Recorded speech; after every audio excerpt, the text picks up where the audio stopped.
चढ़ते तो एकदम से हैं मगर जब उतरते हैं तो धीरे धीरे जू मिसल उतरते हैं।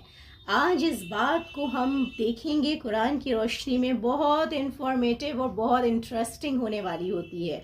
क्या कुछ ऐसा हुआ था कि एकदम से बॉडी इम्पल्सेस हो गई, एकदम से काम विकार की अग्नि जल उठी इंसान के अंदर कि चलो अब तो बस। नहीं, ऐसा कुछ नहीं हुआ था। बहुत धीमे धीमे ये काम होता है। कैसे? ये बात कुरान में आपको मेंशन भी मिलेगी, क्योंकि जन्नत में तो राजा कई होते हैं ना। तो वहाँ पर जो दो राजाओं के किस्से मेंशन हैं कि वो दोनों आपस में बात कर रहे थे, निकले और बात कर रहे थे एक दूसरे से। कहने लगे कि भाई हमें तो नहीं लगता, क्योंकि जन्नत जो है बहुत लग्जरी की जगह है। तो उन्होंने कहा हमें तो नहीं लगता कि हमारी जन्नत को कभी कुछ हो सकता है।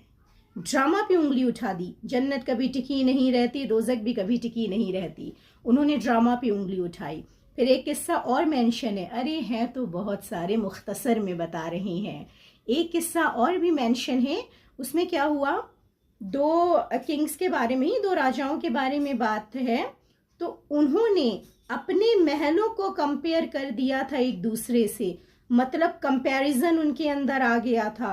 उनके अंदर धीरे धीरे, कहा नहीं जाता है, ये जो काम, क्रोध, लोभ, मोह, अहंकार, ये 5, sex, anger, greed, ego, lust, ये सब चीजें जो होती हैं, ये तो बड़े बड़ी खबासत है, बड़े बड़े विकार हैं। इनके बाल बच्चे जो होते हैं, जलन पैदा हो जाना, एक दूसरे से कंपेयर करने लग जाना, पहले प्रवेशता इस चीज की हुई थी।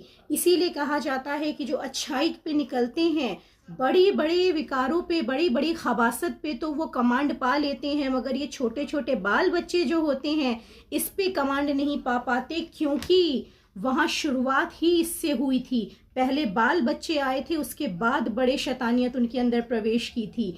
ये बड़ी शैतानियत का भी बड़ा बेहतरीन किस्सा है कि कैसे आदम और हव्वा अपने जिस्म में प्रवेश कर गए थे। कैसे वो जो जन्नती थे, वो जन्नती से एकदम से वो जो रूह में डूबे थे, वो कैसे जिस्म के चस्के में डूब गए। ये बात बहुत खूबसूरती से मेंशन है। इसे दूसरी वीडियो में देखते हैं।